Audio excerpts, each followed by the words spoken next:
Hey everyone, it's me, Kyrie. If you're watching this on YouTube, thank you. Consider this a sample of some of our best work, and I encourage you to go to scanlinemedia.com or patreon.com/scanlinemedia if you want to check out more shows or want to support us.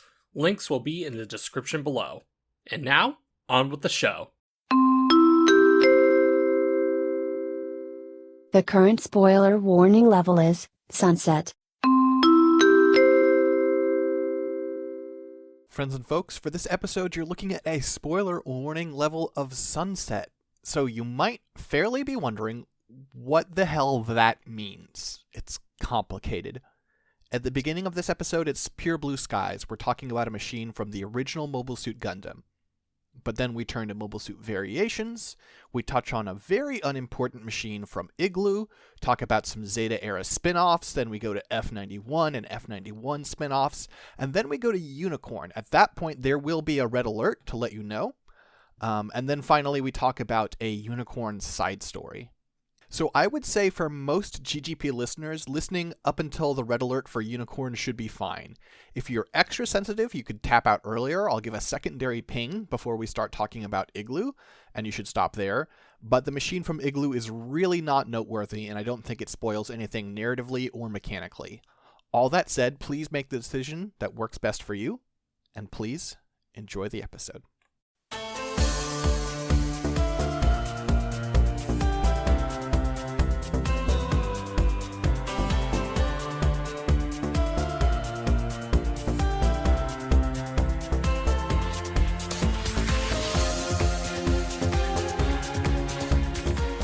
Hello, friends and folks, and welcome back to the home for all things Gundam robots. I'm Six Detmar from Scanline Media, and this is Mechanista and G. I did that intro weird. You did it much more concise than usual. Yeah, that's the problem. It's not usually my MO. I'm Dylan. I'm here like I always am.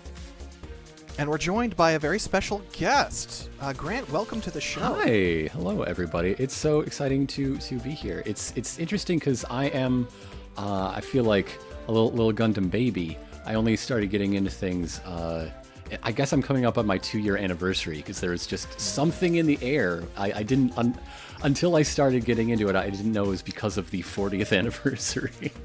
I think it's Minovsky particles, actually. And that could be it. So now I'm really enjoying it here, and now getting to like participate in an element of fanish creation that I do enjoy listening to. So I'm very flattered, very thankful that you answered my proposition, I guess. Of course. It's always nice to have fresh perspectives. Mm-hmm. It also means I have no idea what sort of like rhetorical landmine I'm about to step in with. I don't know which of my opinions are popular or which are snake nests. I don't know. Look, the thing is, that's a good thing. Do not engage with the Gundam fandom. It's okay, bad. No, listen, we can just get right into it. Okay, first of all, is the Hyakushiki a Gundam? I don't know why that matters. It's rad as heck. Aha. I love it. It's good answer. It's the next master grade on my really want really bad list. It's the 2.0 Hyakushiki. Yep. It's a good one too. I can vouch for that model. Okay. But what other controversial questions do we have? Double head crest, good or bad? Like double Zeta style, like sort with of, the yeah. 2 V fins, yeah. I mean, if it works, if it's in harmony with the rest of the design, then yes. Like in the Double Zeta's case, in the God Gundam's case, yes, absolutely, thumbs up. See, all good Okay. answers, Six. You're not gonna trip Grant up. I'll come up with something. Okay. What's the best mobile armor? Oh, the best mobile armor is I do love a big row. I love a big row. Big Row's good. Man, okay, these are good answers. good. All right. So- no further questions. Wow. Okay, Damn. I have been successfully hazed, I guess. Wow. There are two ways to be successfully hazed. One is to give the right answers. One is to give the wrong answers and just lean in, as previous guests perhaps have. See, some of these I don't know what the wrong answer would be, though. Like, well, no, there's some wrong answers I can think of, actually. You know what? No, that's fair. Okay. Yep. All right.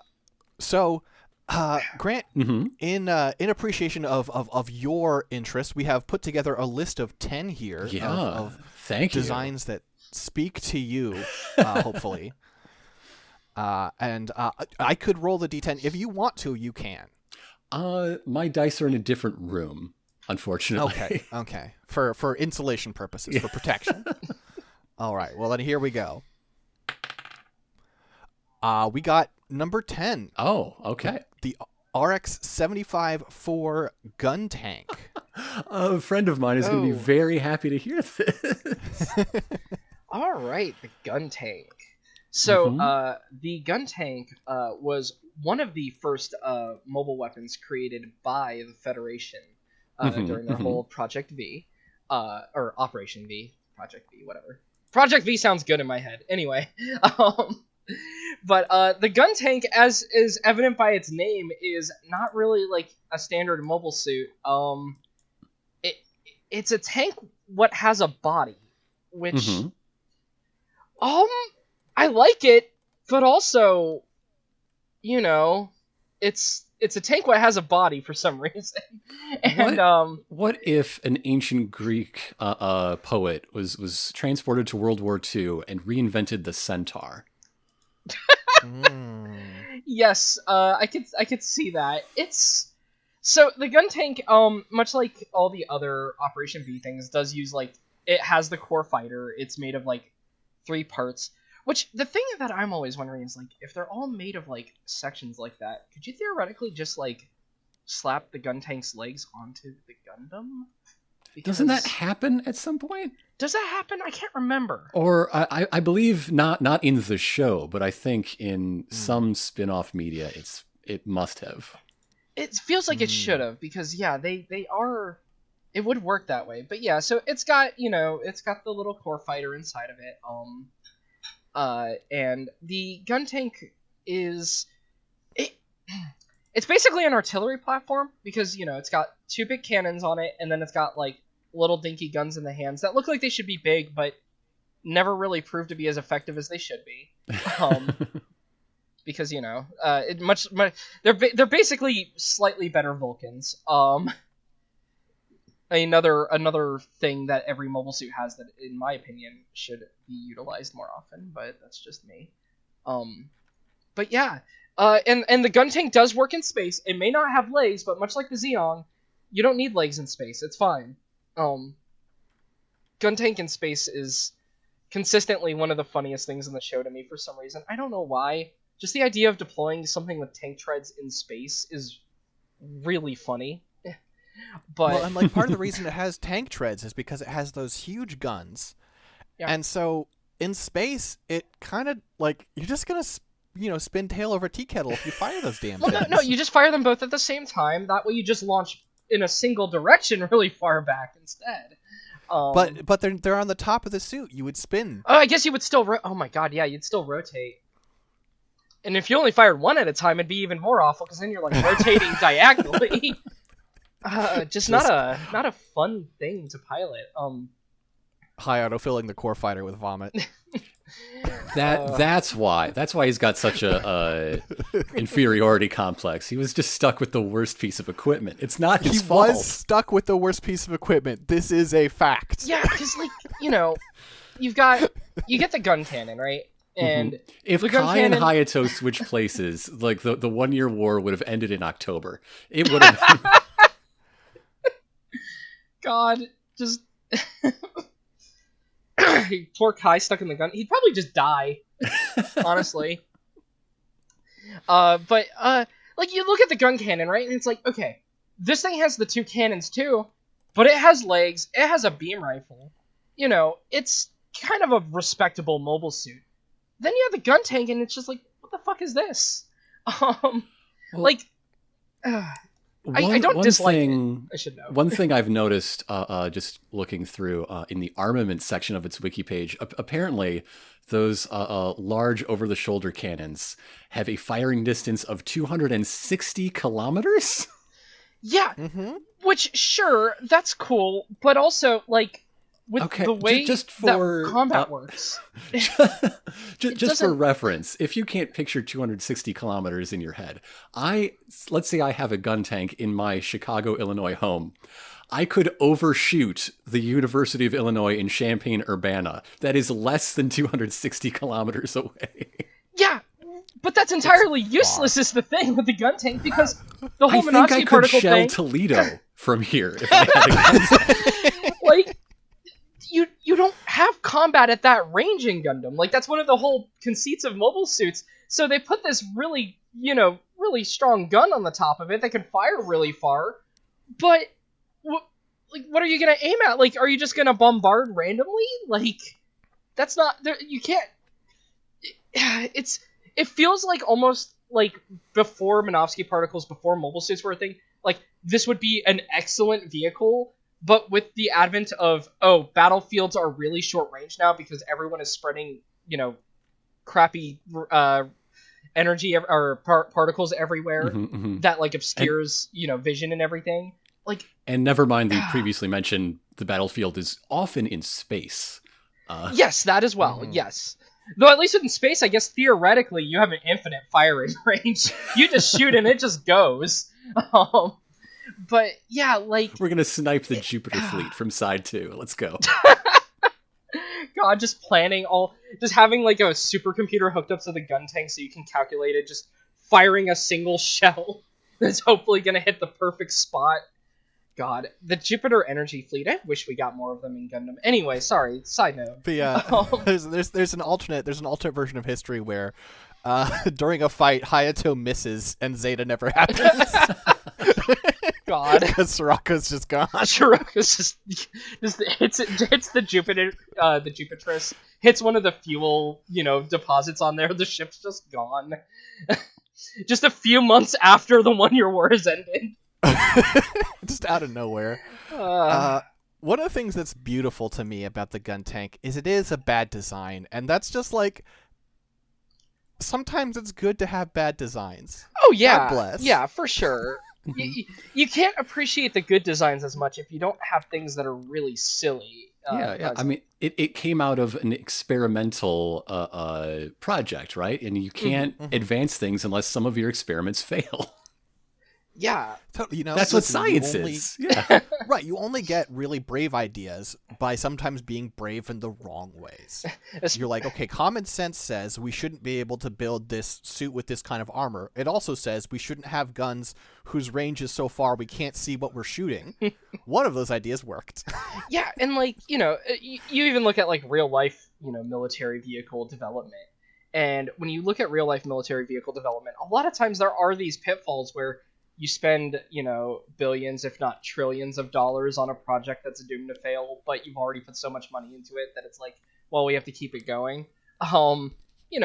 This isn't quite... I would say the gun tank is more successful than some of those projects, at least. It got fielded for combat, It probably shouldn't have, but, Yeah, well, that's, it's fine. An alternate version where the white base has the fucking, like, has the original version of the M1 Bradley fighting vehicle. God.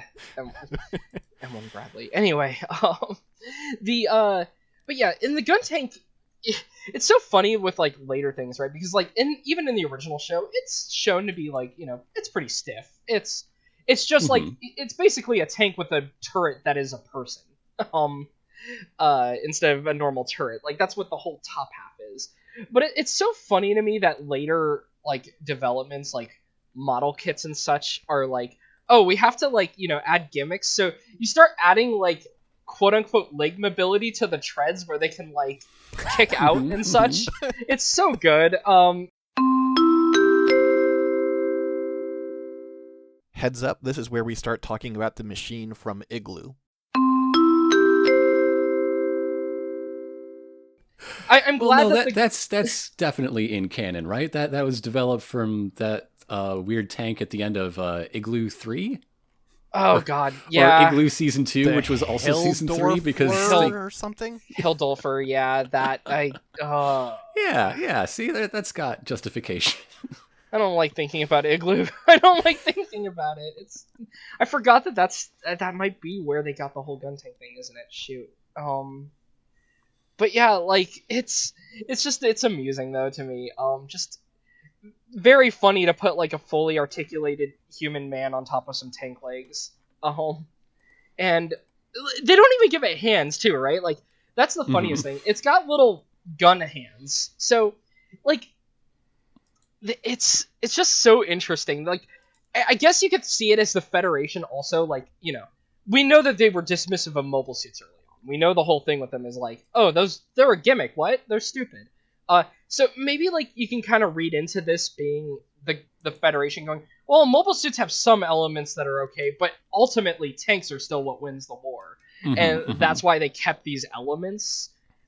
And I guess like having gun arms that you can like rotate and like bend and all that and aim in every which way is probably makes sense. It's just so funny though, because again, it just is so contrary to like what you expect out of mobile suit design.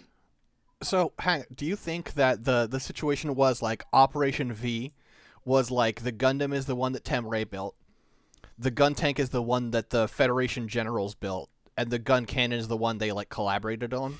I could kind of see that. Of course, there's like a billion different histories of Operation V because, you know, it's an unexplored thing in the anime in its entirety, which means suddenly, you know, much like the Star Wars EU, half the books want to explain where this came from. And the problem with Gundam is they don't care if they contradict one another. So, but yeah, like in my head, like elements of the Guntank do really feel like them trying to like keep to their own vehicle trends and just going, oh, you know, it's kind of a mobile suit. We got arms. It's fine. We're making this because it's expected that we make something like this, but we're trying to make it practical, which practicality doesn't always win out in Gundam, even in the UC. Actually, here. Oh man. Okay, I didn't know this until just now. This is one last thing, and then we can move on to what you just posted, Grant. But I haven't seen the compilation movies. Apparently, the compilation movies they just destroy the Guntank. They're just like they just decommission the thing and they give them another gun cannon. Yes. Yep. That's brutal. Yeah, well, I mean, it's clearly lagging behind. It's you know, so sadly in the film compilation you don't get any Guntank in space moments because by that point they just have another gun cannon. But yeah. Wow. And Grant just linked a variant of it that is really funny to me. This is what I just shared is the RTX 440 ground assault type gun tank, which is featured in I think the final episode of the various igloos that I was thinking of, and like looking at it, it is very, very clear that they wanted to make a World War II scale model version of the gun tank. It's got its treads. Sure. It's got the same stubby little gun arms, and it's just missing the head and the very 70s design elements of the gun tank. Like I love the gun tank's deedly bobs on its Aibo the robot dog head. I love that. Just has little ears. It's fine. But the 440 here is going for a very different aesthetic, and so it lacks that entirely. Yeah, for sure. This is like, so, you know, this being from Igloo, this is when we start getting to like grognardy type mobile suit design that like I appreciate like in the 80s when like modelers would make these, but I appreciate less by the time we hit Igloo, especially because Igloo is like one of those series that really leans in on like switching everything to being like full on World War II analogy instead of like the more mixed kind of thing going on with the 1 year war. This is definitely one of those things where it's like, oh wait, you know, we've coded the Federation and Xeon in these ways, so we're gonna make all of our mobile suits that we make for it like reflect that even more. Which, like I said, I always feel very mixed on, especially you know, you go that it. Yeah, well, Igloo is like original Gundam for all of the like some of the 70s silliness going on, like. The Federation uniforms are, like, it's very Franco-Prussian, right? Like, very Franco-Prussian war. Like, you know, the Federation has, like, the blue uniforms similar to, like, the French uniforms and stuff. You've got like the Xeon is more Prussian than like World War II Germany, and then it starts with 0080, where I don't know who to blame for it. I sometimes blame Izubuchi, but I can't guarantee he's the one who did it. But where you start slapping on extra like German aesthetics that make everything a little wonky. And then you hit Igloo, and that's when it's really leaning into it, because Igloo, Igloo is all shot like fucking World War II propaganda, is what it's shot like. Just in terms of like the tone of it, and it leans into like naming everything German on the Xeon side. It leans into like the olive drab, the very like military Federation side of things too. And the ground assault gun tank, though, this thing is a lot, because in some ways it's kind of more ridiculous is the thing, because it's got so many fucking weapons. You upgrade from a 120mm like double set of cannons to one 220mm cannon. You've got the little guns on the hands, like you had mentioned. It's got bop guns. Yep, bop guns. I forgot to name those when we were talking about the original gun tank. Sure. Okay, that's what they're called. They also have it also has flamethrowers on them. Yes, they're called the bop guns. This gun is a bop. Sure, fine. They also have flamethrowers on them, which is weird. And besides the flamethrowers, you get like a giant set of rockets. You can see them slapped onto like the sides of the treads. Just a big tube of rockets. You've got more like missile tubes on top of the treads. Apparently, you can't really see them in the art too well.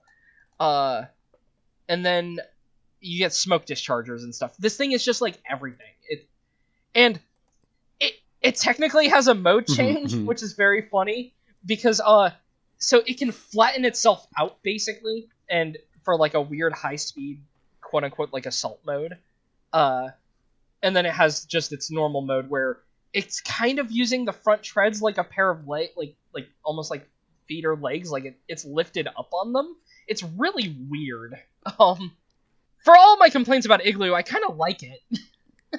The ground assault type is armed and even acts, I think, in the episode like a video game boss. Like if there was another Metal Gear Rising DLC, Raiden would have to attack this thing and have to overcome all of its different modes and all of this big bag of tricks in its many armaments. Yeah. Yeah, I can see that. Also, give me 1 sec. I think my net is being a little funny. Yeah, you've been cutting out here. Oh, dang it. Well, at least you have my audio on the recording, but yeah, I don't know why it's being a little funny, weird. Seems like it's okay now, so whatever. Although I think it's interesting with but going back to the original Guntank, one element that I think speaks to a realistic, or at least communicates realism, whether it is or isn't, is the middle red section, the way it is like symmetrical. It's a strange design note that you don't see on anything that is molded to be a body, but it's something you might expect to see on something that is a turret, right? The way that there is that little tummy scoop that is also on the backside as well. And I don't know what that does or what it's for, but it just seems to communicate like something, heavy in need of being braced, and like a nod to realism that mobile suits with legs have less of. I also really like the vents on it, the heat vents on the back. Yes. Because obviously we get heat vents on other mobile suits, but so rarely in shows do we get shots like we do of the gun tank, where it is just like you just see tons of heat just bleeding out of those things. Yeah, it's a smoky boy at times. And that's also because it has a combination like nuclear and also gas engine. Yeah, that's also a weird touch compared to every other like mobile suit. Like most mobile suits, you get your fancy like nuclear generators basically, with a lot of power in them, and then it's like, oh, by the way, sometimes you have to fill this with gas. Yeah. Oh, if it won't start, just pull the ripcord a couple of times. It'll get it to. Just the gun cannon, like with its foot braced, pulling on the cord. God. Run, no. Run, no. Now I'm just imagining like the gun tank like reimagined as like some kind of lawnmower for the gun cannon, and I it's like an SD Gundam gag that's now in my head for some reason. That's what the deedly bobs are. That's the pull cord. Oh, God damn it. For another take on like a quote unquote realistic gun cannon, much like the ground assault type, there's also the RX-75 Guntank mass production type, which shows up in 8th MS team. And, yes. This is also another like it's different in design from like the ground assault type, but it's definitely trying to communicate the same thing of like adding more realistic elements. Like instead of the normal as Grant refers to them, the doodly bobs on the head, you get like really long like actual antenna. You've got it's just grittier, right? It's the 8th MS team aesthetic on it. Like it still has the tricolor, but all the colors are a bit more muted and dull. It's got really long cannons, even compared to the original. Actually, just looking at the art for it, I'm not seeing any range numbers. I don't know if I can shoot Kentucky from my house for that thing.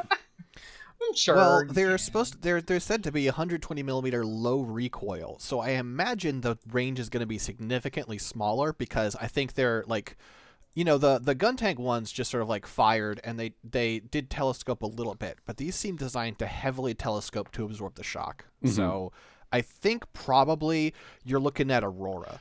Okay, all right, that's not so bad. I got some enemies there. That's fine. Who doesn't? Aurora's a shithole. God. Just kidding. Aurora's fine. But like it, however long the range is, there is enough punch in these cannons to deform the shape of a mountain after like less than a day. So, with like a platoon cooperating at least. Yeah, normal thing to do, by the way, for the Federation. Just let's take down a mountain. Let's just bombard it. You have to understand, the Federation is all about the protection of Earth. Time to terraform using our gun tanks. Terraform is a portmanteau of tear and form. God, we're gonna tear that mountain apart. Yeah. God, but yeah, like this thing, it's not as significantly different, but it is neat seeing like the ways in which they change it. Like the upper body is a lot bulkier, and it has like a fancy backpack what like opens, and I believe that's like where the reloading mechanism is, if I'm remembering my playing the really bad video game Crossfire on the PS3 correctly. Yes. It basically the backpack has like rows of shells in it. It opens up and it uses like little arms to reload them. It's really cool, actually. Game has a lot of cool detail. I'm sad that it's absolute garbage. Don't play it. I got it for 99 cents with free shipping. I did not enjoy it still. Wow. I wanted my 99 cents back. Actually, something that this mass production type lacks that the original Guntank has is loops for the winches in the front. Or there are some eye holes that can, to my mind, can only be used for some sort of winch or towing. Which I think speaks again to the idea that the Guntank was built for a kind of war that was obsolete by the time it was built. Because nothing else in this dude's life has wheels. Yeah, it's really interesting. I didn't notice that on the original Guntank. It does just have like tow winches there, huh? Interesting. You keep creating evocative images, and now I want like the Guntank and the gun cannon holding ropes, trying to haul the gun tank is stuck in mud. God, pull. Like, imagine an episode where White Base, runs out of fuel and needs to be like dragged somewhere. The Guntank is your guy, but that just never happened. Yeah, that's true. We had to have episodes where they ran out of salt rather than fuel. It's fine. God, I love that episode. But and then so we talked about a couple of variants now, and so far, we've had 2 where they have normal bodies, and we've had, like, the ground assault type has more of a fixed body. Now we have the most fixed body of all, because the other one to talk about is the RMV-1 Guntank II. Mm-hmm. This thing is... I kind of love it and I kind of hate it. Okay, let me ask you a question. Oh my goodness! Do you it's like so tall. BattleTech? Yeah. Do you like BattleTech? Because this looks like Tall boy, you're right about that. It has foregone like the form of a mobile suit even further, even though it is built like a tank that a child has like if you told a child to make a tank, this feels like what they would draw, because it doesn't like it has like a rotating torso still, kind of like, and you can still see like the vestiges of like a torso and a head here, but really like it's just a really tall tank at this point.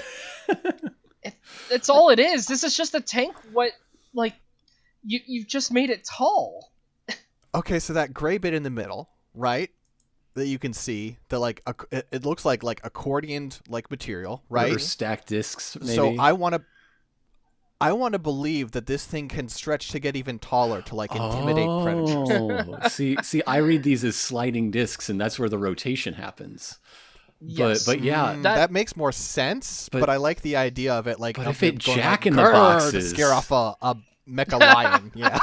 And like it has arms still, but they're not arms. They can just like rotate like 180 degrees. Like they can go up and down. That's it. But like you're not really rotating them on any other axes, because the torso is going to do it.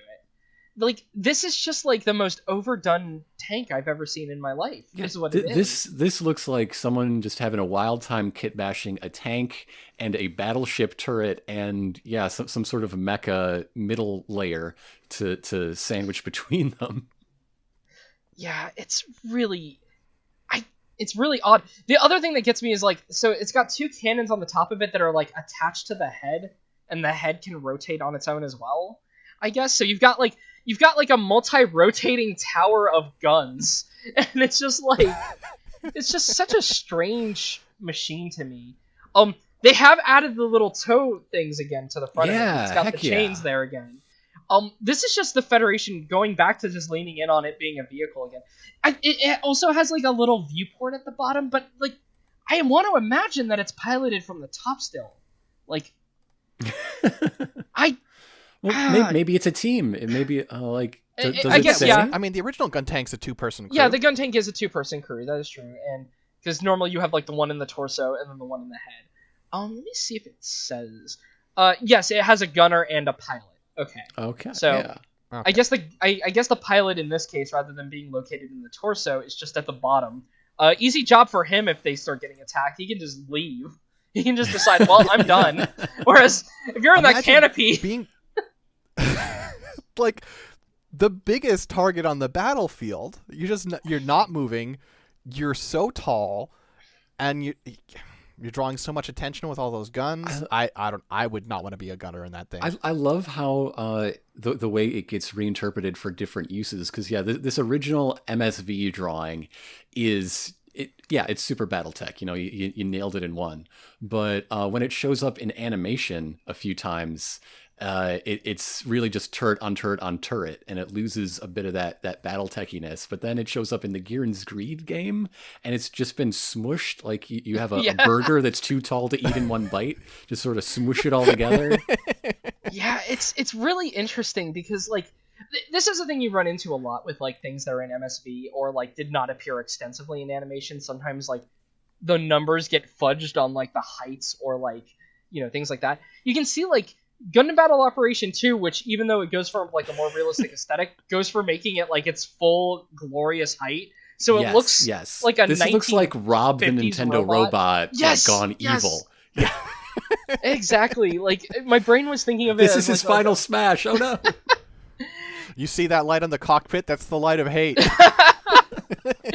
But yeah, and then like you had mentioned though, in Gihren's Greed, which is like a grand strategy game, it's a game that is like designed around being like, you're commanding battalions of mobile suits from like a really large map. Like you're not doing like individual pilot battles, and because of that, like they almost put it in more of like a normal tank role, and that's why I think they squished it even.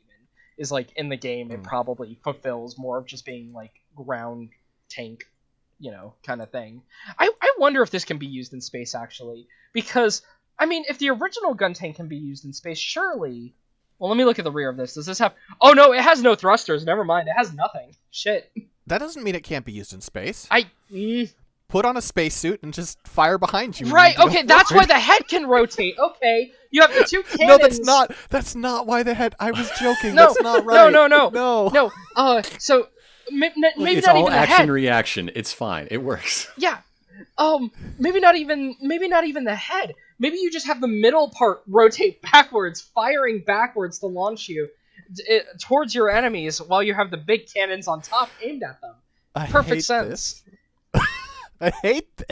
And like that little machine gun that's like by like the window at the bottom is used for like, if you start rotating too much from firing the top guns, it's so you can rotate the other way. It's like a little maneuvering thruster. Clearly the least fuel efficient space vehicle ever made, because its fuel is bullets. But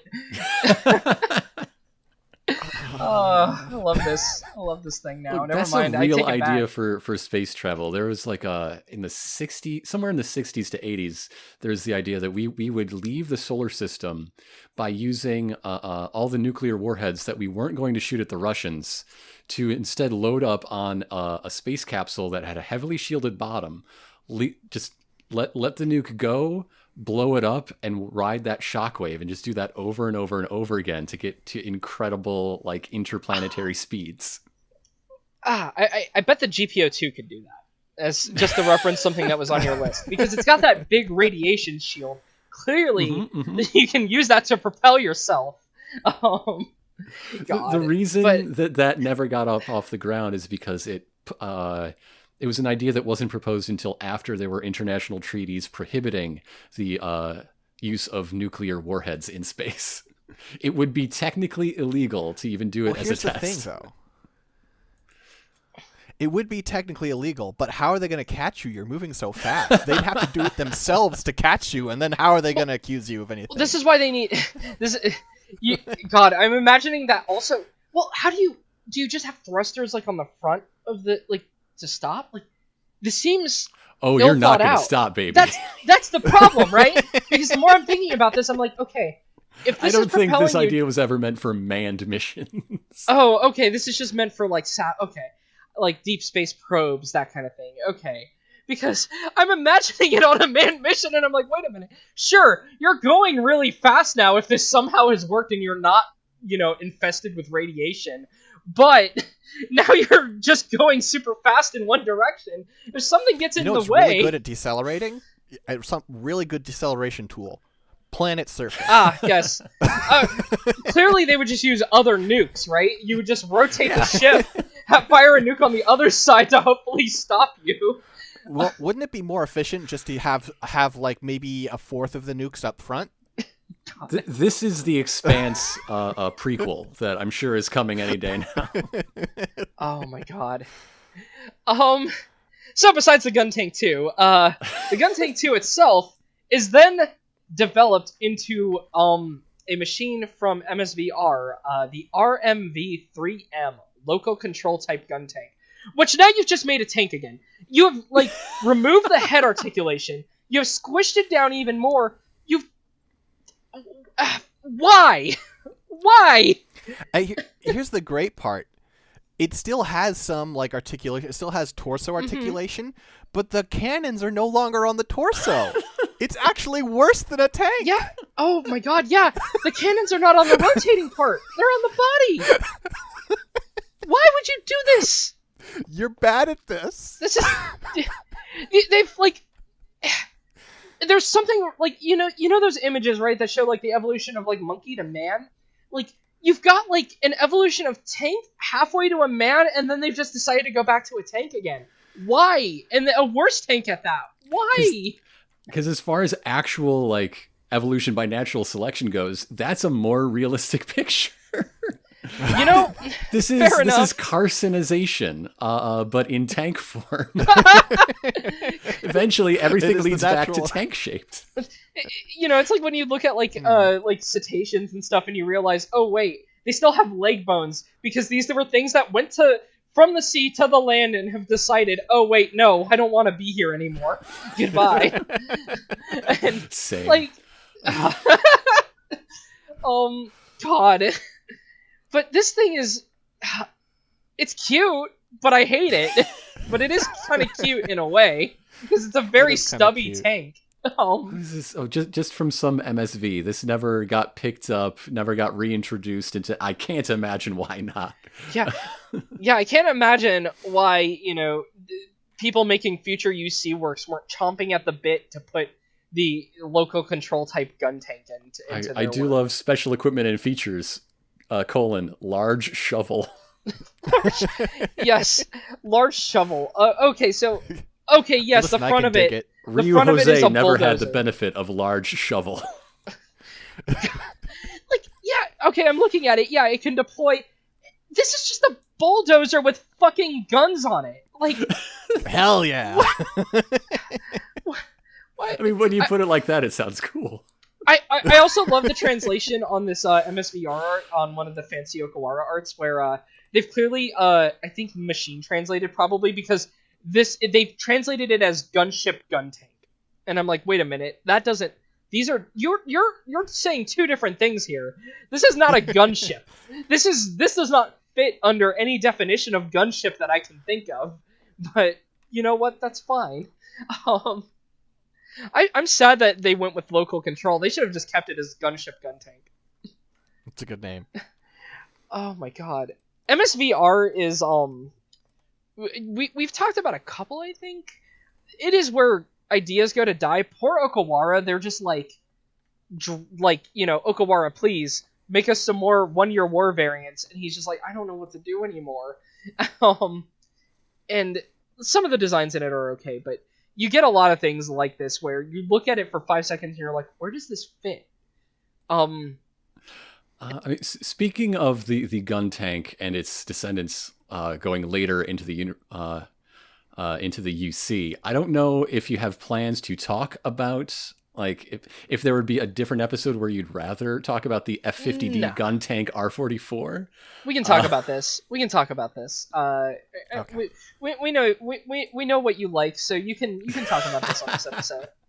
So this is the gun tank. This does not deserve its own episode. I would say a featured supporting role in the beginning of Mobile Suit Gundam F91, the film. It is a transforming gun tank descendant. It combines both gun tank and gun cannon into one jobber of a mobile suit in the narrative of that film. As nature intended. Yeah. It gets such a bad showing in that film because, it's the one that's in... It's in a museum. It's literally... Yeah, it does come literally out of mothballs and is piloted by a bunch of children and a crazy man. I don't think it was putting its best foot forward that day. Our good friend Roy Jung. God. It's already outdated by the time of F91, and it is... The thing is, I think it's kind of cool. I actually like this a lot. I'm sad that it gets a bad showing, because when I look at this, I love that, like, the MS mode just has tank treads all along the back of it, and, like, shove some verniers, like, in between, because it still has the function as a mobile suit. It's really cool. I like it, actually. But yeah, no, it gets jobbed pretty hard. If I remember right, they can't even fire the cannons on it because, like, the one time they fire out of the top cannons, like, it just, like, misfires and the cannon blows up, if I'm remembering right. Mm-hmm. It's... Somebody was not using proper archival quality materials.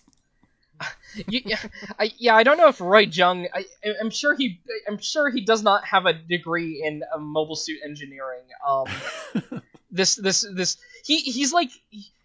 He's like that kind of guy that, like, where they get way too into, like, real world wars. Like, he's wearing an iron cross on his chest. He's got, like, a weird aviator cap. He's absolutely... You nailed it on the head when you said he's crazy, because he is just... Oh, he is weird. And I do love that the wiki gives, it describes its pilot complement as, 2 pilots and 2 gunners. We see it piloted by 7 children. Yes. This thing is crawling with kids when it sees action. Yeah. Not all of them inside of it, mind you. You've got a couple of people who are just like, hanging out on the top of it with like a bazooka, ready to shoot stuff that passes and all that. Yes. Well, and also you got to load those. You got to manually load those cannons. Mm-hmm. Yes. Yeah. Master grade when, Bandai? Come on, master grade. Let's go. God. That'd be amazing. Just like little spots on the torso where you plug in the figures of children. Hey, look, if the Akai is anything to go by, they probably would include that on an MG, let's be real. I love the Akai because it includes the orphans running across the top of it as a optional part. It's amazing. Oh, it's amazing. I want that now. Good kit. Very good kit. But yes, and then I guess if we talked about the Guntank R44, we kind of have to talk about one other suit. And this is a guest episode, so I don't mind talking all these. You know what one I'm bringing up, right, Six? Oh, the powered weapons? No. Oh, well, actually, good idea. I forgot that this has a variant. We can talk about the powered weapons version first. But we do have something from Unicorn. Oh yeah, but for the other one, we're gonna have to drop a special spoiler warning. Yeah. Okay, so real quick, the Guntank R44 powered weapons type. Did they make it so it can't transform? Hold on, I'm looking at this. It doesn't look transformy. I think they just welded those parts shut and put different guns on it. They've done it again! It's permanently doing a sit-up. They've fucking done it again! They've decided, never mind, it doesn't need to be a mobile suit again, and they've made it... It says, like, okay... Carcinization! Carcinization! The wiki says this, so... Tankization. Grain of salt. It does say prototype transformable. I don't believe the wiki here, because I'm looking at this. There's no way. There's just, like, the head and all that. It's not separated in the same way it used to be.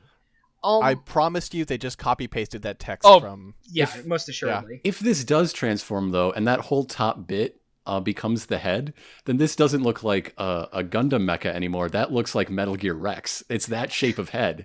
And I kind of love that. Yeah, God. That's true. Yeah. Okay, no, even MAHQ also says it's transformable. Why don't we have art of it, then? The cowards! How dare they? Even the radomes on, I guess, its right-hand side. That's a Metal Gear Rex head. Yeah. That's cool. That is pretty cool. I like it, but I want to see it transform now. How dare they? Those cowards. How would you go about making the transform? Imagine, like, if they showed off, like, a variant of the Zeta and they only showed, like, the mobile armor mode, is what I'm getting the vibes of here, and it makes me mad imagining that they would do that. Okay, cowards. I have an alternate idea. Mm-hmm. What if they did weld the pieces together, but they didn't disable the transformation? And so if you hit the transformation, the metal just falls bends apart. And breaks. Just completely falls apart. Oh, I like the addition of headlights, I think, on the leg, the top of the leg there, by the way. Like, safety first. At the front, yeah. like right above the feet, it just has headlights, is what that looks like to me. And that is beautiful.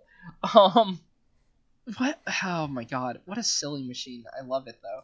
Good color scheme, also. Sort of a safety orange. Again, safety first. Stay away from this machine. Safety first. Again, that's what it's for. See, it's got a smoke discharger. Same. 5-barrel finger launcher. Nice. I'm looking at, like, it's interesting because it, like, doesn't use really big guns, because, like, the R44 is already kind of a small mobile suit. But it uses really long guns, like looking at, like, the arms and stuff. All of its barrels are really long. Yes.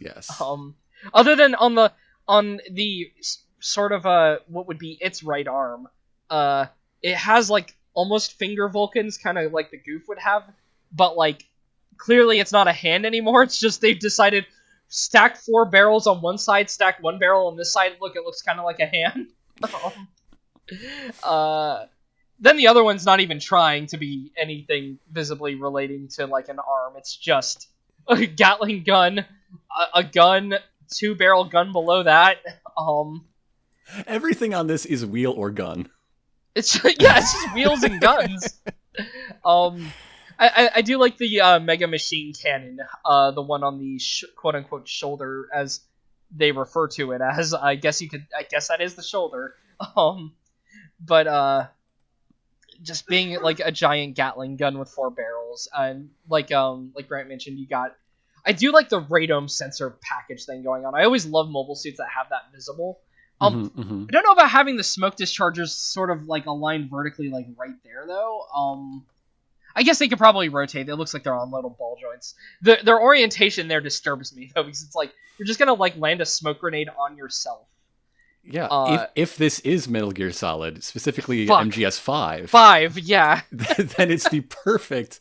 It's the perfect plan. You become invisible. I just like as you mentioned, I'm just like, oh no, I'm remembering that video in my head of like throwing a smoke grenade on a Jeep. God. You gotta fill the smoke discharges with Wolbachia.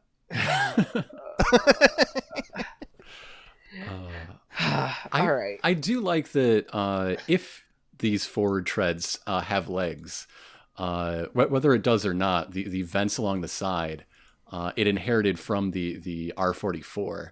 I like that vent shape. It seems like something that could be a eventual evolution from like say the Alex or the Mark II's lower legs, the way those vents work. Yeah, I can definitely see that for sure. It's got that sort of like pentagonal shape, whether like the top of it elongated, but yeah, this thing could go backwards fast, assuming it doesn't transform, because all of its thrusters are pointed forward. Which fine. This powered weapons one is so interesting because if it does transform, it looks bad, and if it doesn't transform, why does it have all these things that kind of look like it might? Yeah, what a strange machine. I do also, I will say a little callback thing. I do like that it kind of almost goes back to the original gun cannon, or gun tank canopy, with the little head there. Yeah. That elongated shape, yeah. But yeah, otherwise, this is just a tank again. This is just like an overcomplex like tank from like G.I. Joe or something. But yeah, so I guess that's all the R44, unless there's no other variant. Okay. Yeah, so Grant, are you okay with us talking about a minor suit from Gundam Unicorn? Full red alert here, folks. This is where we start talking about a machine from Gundam Unicorn. Yeah. In fact, like I said at the beginning of the recording, I just decided, like, okay, everybody's talking about this Gundam stuff for most of my life, but it seems really heavy now for some reason. Why is that? It's because it was the 40th anniversary. Okay, fine. I'm going to see what I can find. And so what do? I just see what's available on Netflix. And at the time, the only Gundam on Netflix was Unicorn. So that's where I started. Perfect. So for anyone else, you'll have heard the little spoiler warning. We're going to talk about a unicorn suit. If you're not down for that, you should tap out. Yep. Very minor unicorn suit, should know. Yeah. Maybe I have weird opinions because I started in the place where people say is the worst place to start. Well, actually, wait. If you started with a unicorn, maybe you're with me and you think the Phoenix is cool. I think all three of them are cool in their own ways. Except I will say I don't like the Banshee Norn at all. Banshee should have kept its original armaments the whole time. I will forgive any love of the Phoenix if you can at least say the Norn is bad. That's fine. But yeah, Unicorn is not. I am of the opinion, and this is someone who started with Unicorn. I got into Gundam in 2010, and it was the same thing where I was like, oh well, clearly, like anything normal, I'm just gonna watch whatever's newest, right? Like that's the way it should be done. And it gave me wrong brain about Gundam and doing like reads of it for a while because like it with so many Gundam things, especially later on being by different people, you're basically reading people's own sort of like takes on the universe and their own sort of like I joked about it with Yaz before we started recording, but like people's historical revisionism of UC, which isn't necessarily like the worst thing to do, but part of me does wish I had just started with like first Gundam and watched it in chronological order. That's usually my recommendation. Which is so much easier now than it was 3-4 weeks ago even. Yes, that's true. And especially 10 years ago when you're looking for You know, like some shows only exist as fan subs, like that long ago. You know, like I think Double Zeta, I don't think had official subs when I got into Gundam, nor did like Gundam X. I don't think like a lot of shows just didn't have subs really, or they had subs and they weren't good subs. But yeah. So the D-50C Loto, this is a mobile suit used by Echoes in Gundam Unicorn. It was developed by SNRI. SNRI being an important company by the time of F91, because they are the ones who sort of basically supplanted Anaheim Electronics as like the major developer, which I've seen it mentioned before, so I feel like I should mention it just in case anyone's thinking it. SNRI conveniently seems to have come into existence around the same time that Sunrise was bought by Bandai. And some people think that SNRI might be like, especially with them now being paired with Bandai and Bandai making the model kits, SNRI might be a little wink nod to Sunrise. But that's, of course, fan speculation. Don't want to say anything definitively, but, you know.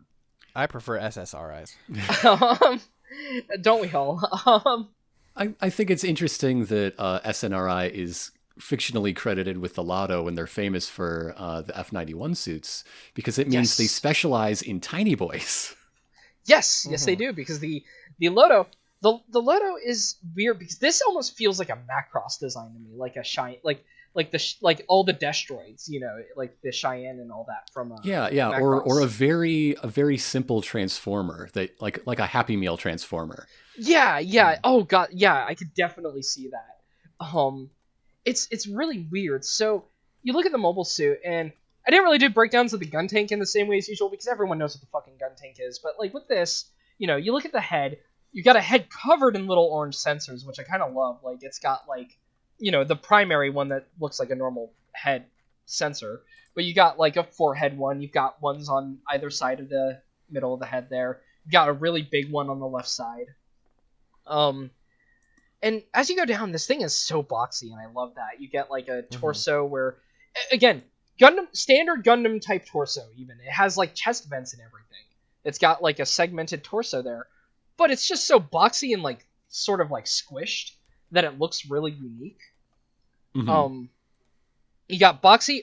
The upper arms being boxy is another place where it's really weird, because normally on upper arms on mobile suits, they're very rounded. Like they're square, but they're rounded squares. These are just like almost, you know, flat and angular in a way that's really cool. But with a bulge, it has biceps. And, it does have biceps. And bulging triceps on the opposite side. Yep. And then you have instead of having forearms, it's just got guns. Like most hand-based guns, though, they have still decided to give it like, I think it's 5-barrel. I'm pretty sure that's supposed to. Oh no, it is 4-barrel, and then there's a little weird notch on the top. Yeah, it's still supposed to be evoking hands. I knew it. Okay. And then it does have little like subarms inside of it in case it does need to use hands for any particular reason, opening colony doors, etc. But the subarms have a secret. Oh yes, they have a little torch. Yeah, they have the beam burner, which is like a plasma torch beam saber. Yeah, I guess that you can use that. I think the problem is if you're in a Loto and you're that close to another mobile suit, especially in this era, you're probably dead. I mean, I guess it's not bad to give people last-ditch efforts, but you know. They'll just step on you. Yeah. I mean, there were times when people got close to Hayato and he survived, so it's not impossible. Yeah, but this thing is 12 meters high in an era where like average is 20. Yeah, if not more. Because you know, Unicorn being like still the same as our listeners will know, the CCA era where all the mobile suits are big, because we covered every fucking CCA suit because the dice is like this sometimes. I just built a Jagadoga yesterday. It's looking nice. It's a good suit. The high grade or Re-100? Just curious. I got a high grade, so it's going to be in scale with my RG new. Oh, okay, that's cool. Yeah. But Yeah, so like the Loto though, 12 meters. This is short compared to the F-91 or the Victory. This is, And yet it has 3 fucking people in it. 3 to Yeah. 4 people in it. And, yeah. And am I reading this right? It can carry up to 8 if you're using it as a troop transport. Yeah, I think they hang out. Where in do the- they go? No, this really is the Bradley. Oh my god. I think for some reason my brain is wanting to say the legs. Like the legs actually have like a hollowed out area for transport. I don't know why that's so. what's There's in just here. like some benches and a folding table to play cards inside each leg. Let me see, because we actually have a picture of them deploying. It might be next to the leg. Okay, here we go. Just to link it to have everyone see it. There we are. It's somewhere by the leg. It might be. I don't know. I hate this. It's got a little area people can unload from there. Yeah. That's okay. That's the. I just got some spare boys in my leg. I want to imagine, like, given the way it's designed and given how thin that hull is, that they're just standing upright. Like, maybe they have, like, on a bus, like, how they have, like, the little ceiling... The handles? Handles, yeah. I imagine they're just standing there on ceiling handles, hoping to not bump into each other while it's moving around. They're coming out next to the tread, but the tread is the entire width of the leg. That's a crotch port. Okay, The people are in the crotch. Yeah, it's so thin, though. Like, because you see what it looks like in mobile suit mode. Like, that... Yeah. There's a very small area for them to hang out in. Also, I don't know if I want to hang out in there, because that's where, like, the legs rotation happens and all that. This is ill thought out, in my opinion. Fucking... Okay, I tell you what, though. You've got, like, 8 guys standing in this hallway. Uh-huh. They've got nothing to look at, just the walls. Sell that for advertising. This is just a bullshit. So, this is clearly, the addition of it being, like, a weird APC troop transport is clearly some kind of thing that was snuck into it by, like, an ex-Xeon engineer who actually dislikes, like, the Federation and ECOS, so that whenever it gets shot down, it just takes out more troops, whenever one of these is destroyed. Gosh, no. This is something that was put in for narrative reasons, and the mechanical designer was just gagged to let it go through. There's no way this was part of the Loto's design from the blank page. I don't know. The problem with all the ECOS designs is befitting them being like weird spec ops. They love doing like this tactical bullshit. Oh wait, no. I think it actually matches the rear in tank mode where the hatch is. You can kind of see the outline of it. Oh, so they come out of the anus. Okay, yeah, that's still a very thin little troops. No. And if you look at that hatch in mobile suit mode, it's what becomes the backpack. The people live in the backpack. Oh, that's awful. That's still awful, actually. It's very bad. That would be really nauseating. Yeah, no, like, sure, it's still vertically oriented, so I guess they're not getting, like, thrown about or rotated about. I don't like that. That would suck. You just immediately deploy the troops, they all remove their helmets and throw up afterwards. I mean, it makes a kind of sense. If you're transporting something, where do you put it? In your backpack. Yeah, fair enough. Can't argue with it. God. Anyway, to continue actually looking at the design instead of just complaining about this one aspect that's going to drive me insane until I die. It does have, like, your standard skirt armor, where it's, like, movable, divided. You got pretty normal thigh, like, just very much any other mobile suit's thighs. Then you hit the leg where you get the tank treads because, and if you look at the backpack, you also got some tank treads because this is supposed to be the precursor to the Guntank R44, so has kind of a similar layout for, like, the treads and even the transformation itself. Mm-hmm. And this does transform. It flattens. It's much more, again, even compared to, like, the Guntank R44, it's a lot more like a tactical, like a weird... It doesn't resemble a mobile suit when it is transformed. It does just look like a really weird-looking vehicle. Yeah, this thing has definitely invaded the Gulf Coast region to promote democracy. That's what this looks like. Yeah. Mm-hmm. Befitting of ECOS, honestly. Yeah. And then one of the cool things on this, a thing that I always like, is it does have hard points on the shoulders. the standard version of it has like a little dinky, what looks like a very dinky machine gun, especially considering you think about the size of this mobile suit being 12 meters tall. That's a small gun on the shoulder by default. And then on the other side, the default gun is for anti-infantry. Like, oh, of course. Okay, this is crowd suppression, clearly. Again, befitting of Echous being, weird special forces. When you're Echous, you deploy troops specifically to bully whoever you're fighting. So you deploy the Loto when you're fighting people, and then when you're fighting mobile suits, you deploy something a little bigger. Yeah, and then it also has like a searchlight on there too, on the other side. Its alternate hardpoints like setups are it can just equip long range cannons, which are just like your standard gun tank kind of cannons. They're apparently 200mm cannons. The thing with Gundam and measurements on the cannons is it's never clear if it's talking about the barrel size, the shell size, the actual bullet size. It's really weird because these are apparently 200mm, but these are clearly, especially given the size of the mobile suits, really small cannons. Yeah, that must be barrel length in this instance. It's really weird because, yeah, I've had this question before when looking at like Gundam stuff, because when they attach numbers, and honestly, it sometimes just feels better if they didn't attach the numbers, because the numbers, you start noticing these like things where it's like, this seems wrong. And of course, as a reference to the powered type Guntank R44, it also has basically the exact same design of Mega Machine Cannon that it can equip. That actually attaches more to the backpack than the shoulder, which means theoretically you could put the two cannons on the shoulder as well as the Mega Machine Cannon if you really wanted to. Probably unnecessary, sure, but when you can, why not? We've already done an episode on the Strike Gundam. Sometimes you just do things because you can. True.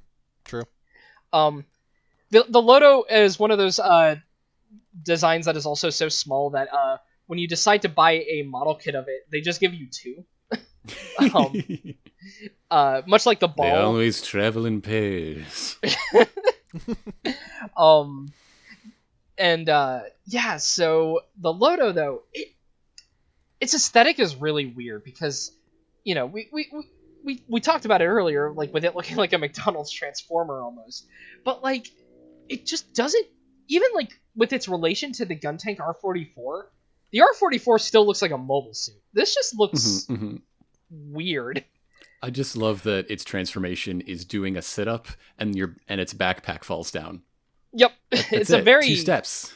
It's a very simple transformation too, which honestly I kind of have to give it props for that in a way, because like the tank mode and the MS mode don't really look like each other. Like it does look like, an actual transformation.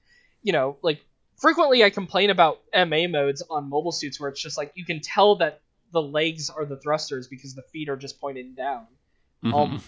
This one, like, you can't even really, like, even the feet look weird because of like the design. They just look like two random little armor pieces at the front of the tank mode. As opposed to like, again, something like the Zeta where it's just like, oh, you just kicked your feet back. But yeah, simple transformation. It just does sit-ups. Otherwise, like in animation, when we see this thing, I don't think it really gets that good of a showing either. No. I mean, the one pilot does, but the Loto itself is not even there for his crowning moment. No, it's not. Like the Lotos, you watch them get like just kind of decimated by the I believe at the time all that they're fighting is the Kshatriya. And then you get a couple of them showing up on Palau a couple episodes later on 3, I think. Where you see the subarm have the torch because it tries to do that to the Sinanju of all things, and it's like, this is a terrible idea. It just grabs it. That's the other thing. The subarms are so thin and kind of weak that the Sinanju can just grab it barehanded with its manipulator and just snap it. Not really, like, definitely when you take into account things like, it having an anti-personnel machine gun, this definitely just feels like something that is put on colonies to suppress protesters and people. Like, it feels like a cop machine. It sucks, actually. Now that the more I think about it, this is kind of, It's bad. It's bad because like everything it uses, by virtue of it being a 12-meter mobile suit, you realize when you look at the missiles, these are tiny ass missiles it's using too. Like, you look at something like the Zissa, which is covered in missiles, and the missiles are pretty thick, all things considered. Like when you think about its size relative to the size of the missiles, this thing's hands open up, and this is already something small, and you've just got these little rockets basically. And as cool as it is that, like, I love, like, when you have a panel open and it has missiles and stuff, it's really dinky. This thing is just, like, the more I look at it, I'm just like, this feels like it can't really do anti-mobile suit operation at all. Like, I mean, especially those cannons can penetrate armor. Well, the problem is, the pilot is behind armor, and, you're not, like... I guess, like, if it's a 200mm cannon, like, maybe, like, those cannons can hit something. You probably need some pretty good aim to hit with those, though, and... No. I don't know. The more I think about it, the more I'm looking at it, I'm just like, I'm trying to imagine this in any practical scenario against a Unicorn-era suit, and it's like, no, it doesn't. Does it even have beam weapons? Other than the beam burner, whatever the fuck that means. I'm sorry, the name Not beam much, burner... apparently. Yeah, well, the name beam burner is just bothering me, because I'm like, it looks like a torch or something, rather than like a beam weapon, even, like a saber or something. It's a phone that you use to call your beam dealer when you don't want anybody listening in. God, yeah. Professor Minovsky, I need more beams. But yeah, like, it's all solid weapons. Like, all of its weapons are just, standard, like, machine guns, machine cannons, little small missiles. Oh, I guess, okay. It can either have 12 small missiles, 3 per section, or 4 medium missiles. I'm glad that they have... What uses a large missile? Why would you call them meteor? Hold on. This is just me getting mad at this naming structure now. Who's the arbitrator of what is small, medium, and large here? Because if there's a medium, that implies the existence of a large. Well, if you go to the SRI's, conventions and methodology, they have a specific layout. It has to be between the sizes of 60 and 100 meters to be considered a large missile. 60 and 100 meters. Wait. I just picked a number. That's no. big. But the problem is we're talking Gundam. You can't just use meters that large because now my brain's just actually imagining it. It's also they can also only call it a gun tank if it comes from the RX-75 region of France. Otherwise, right. It's just a sparkling mobile vehicle. Yeah. Sparkling mobile. But yeah. Anyway, so that's the Loto. Again, just sorry for the more I stare at it, the more problems I had with it actually. But I like looking at the Loto. I like the way it looks and stuff. I feel like my biggest problem is that it's supposed to be convincingly like, this is like one of the mobile suits that triggered the movement for smaller mobile suits, right? Like this sort of set the trajectory of things to miniaturization. But this thing sucks. It wouldn't have done that. Yeah. It's not shown. It doesn't make a good showing for itself, and okay, maybe it does in other conflicts that we don't see. But it looks, it looks underpowered. It looks much like its ancestor, the Guntank, a good idea for a war that it never got to fight in. Yeah, yeah, for sure, and like. That comes up with Gundam a couple of times where we're supposed to believe something is definitely like really top of the line, but like it just gets chumped out immediately. Not UC, but C also the Wing Gundam. But like just weird machine. Oh no. Okay.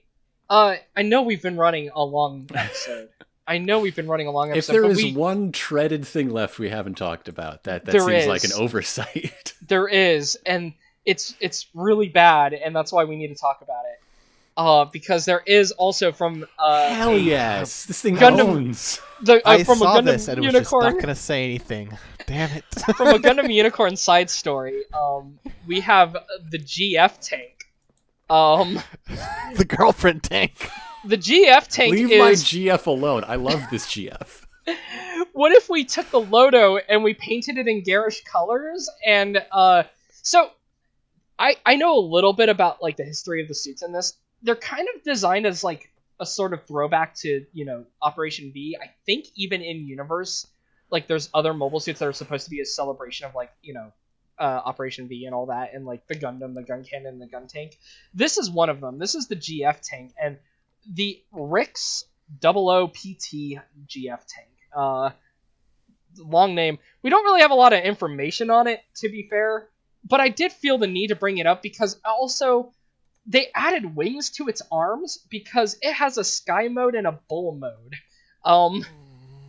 Because why not, I guess. So Why be ugly in one mode when you can be ugly in 3? So this thing is kind of like a mixture of the so much. This is like so much. This is like the G Bull mixed with like the gun tank, and it's weird. Why? It's is mobile this a combiner? Is that why it has Yes, so many weird oversized parts? Okay. It is too, because it does combine with the main thing. We will leave that another time, because then at that point we start talking about the G first, and now we have a 2-hour-long episode. Okay. But that explains it. Okay. yeah, the reason it's got all these weird overhang parts is because of both it being a transformer into weird modes and because it fuses with another thing. That's why it has Gundam vents on its fucking shoulders for whatever reason.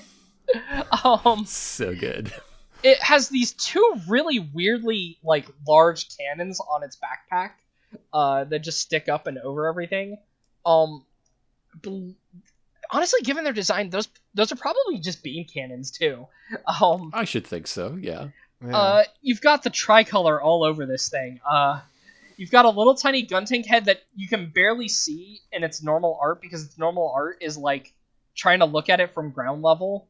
So you don't actually get to see the top of it all too well there. Yeah, it's got like a full canopy. It almost looks like a shuttle or something, or like a fighter. It's you still got like the hand missile launcher things, like the because this is apparently a Loto. This is a Loto that someone hot rodded, is what happened.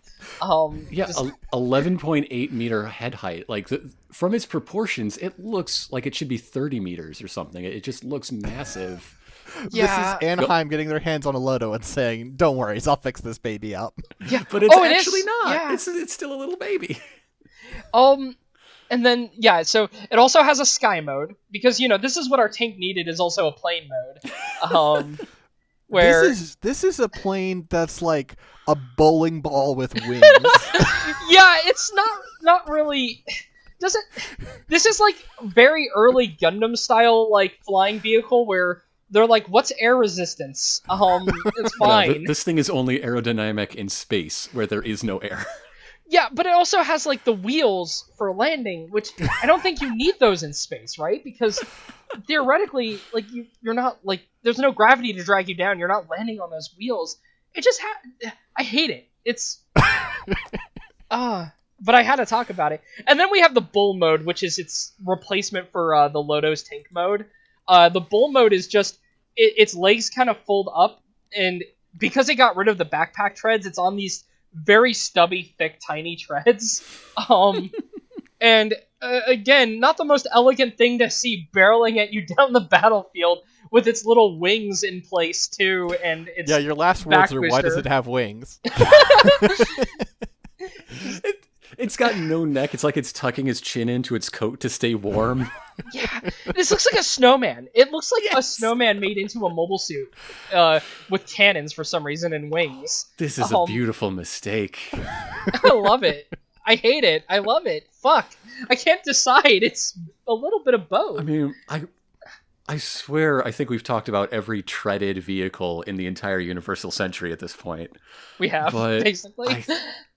I just think that goes to show that how much respect designers have and love designers have for the original Guntank, even though even though their designs show, and the way those designs are used in narrative show, that it doesn't fit. There's no place for it. Like there's no reason for this to happen, except it happened in the thing we love, and it was a goofy, lovable design. Yeah, like there's something so wonderfully stubby about the original Guntank that its SD kit is just a Guntank. The head is slightly bigger, and the over-shoulder cannons are smaller, and that's it. It's just a Guntank is an SD of itself. I just have one additional detail about this GF-Tank we have to mention. Okay. What is so it? Based on the information from its combined forms, we can infer that this has a psycho frame. Why? Why? I don't like thinking about that. Yeah, no, that's... Unicorn side stories for a while, most of them are bad. Last Sun also... I'm going to use the psycho frame to make my will manifest, and my will is for the sky mode to actually fly. Need the psycho frame solely to get it moving. You can change destiny, Tokyo Muko. God. This is a mobile suit made in 0096. This is... No. Anyway. Well, I'm glad our guest getting the Guntank has managed to make us clear out every Federation aligned treaded unit in existence.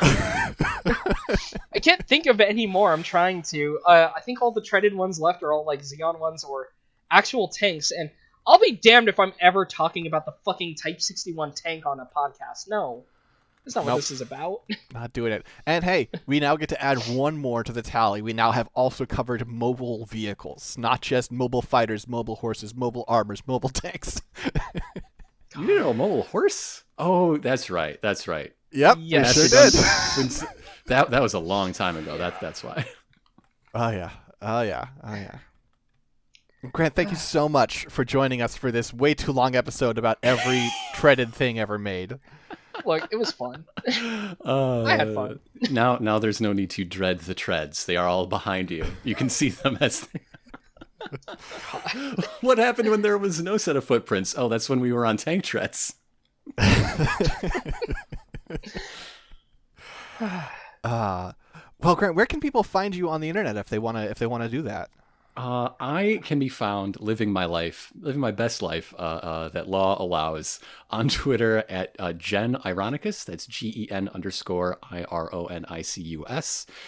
As far as Gundam related things that I do, the biggest is a 2-player tabletop RPG I published it's coming up on its first anniversary, I think, called Last Shooting. It is a game about mech duels, and through play you define more and more about both your pilot and your machine, and then you start destroying those aspects you defined in order to get a competitive edge. As far as non Gundam fandom related things I make, I have a long running Let's Play series on YouTube, or you can just go to chipandironicus.com to find our directory there. I have an actual play show called 6 Feet Under, where we play all sorts of tabletop games, including a one-shot of Last Shooting, so you can see how it plays with me playing it. But we do a whole lot of other games beside. Let's see, I have a Riverdale recap podcast called Sex Archie, a history show that my wife and I do called History Honeys, where we take turns teaching each other about cool stuff in the past. I make a lot of stuff. You certainly do. I run a tabletop campaign, podcast, and I might have to check out Last Shooting. That sounds cool. I hope you like it. We've the last secret goal that I'd never shared with anybody out in the world is that someone else's AP show would cover it, and that happened. And I've exceeded all of my wildest dreams for this weird little 2-player game I published. Mm-hmm. It's a good goal to have. Yeah. Dylan, what about you? I'm at lowpolyrobot on twitter.com. I just kind of tweet about robots and video games. I don't really do a lot of shows or anything. Damn, I feel upstaged. But I mostly just post cool stuff. People seem to like it when I do, and hopefully if you're listening to the show, if you're at this section, you probably already know me. So, It's what, episode 50 some of them? 40 something, I think. 40 something? I think. I'm bad with the numbers. We'll find out when we save. Yeah, we'll find out when we save. But if you want to find me, I'm on Twitter at Sixdettmar, SIXDETTMAR. Honestly, don't bother. My tweets aren't very good. You should go to scanlandmedia.com or patreon.com/scanlandmedia. That's where the good shit is. I do a lot of podcasts. And God, what are we even? It was 0079, wasn't it? I can't even tell at this point. Technically. Hayato Kobayashi quotes. No, I won't die here. I don't know. Fair enough. We're gonna take a quote from when Hayato was like passed out for 2 episodes at the end, right? Yeah. Amuro to the rescue again. All right, peace, everybody. Peace.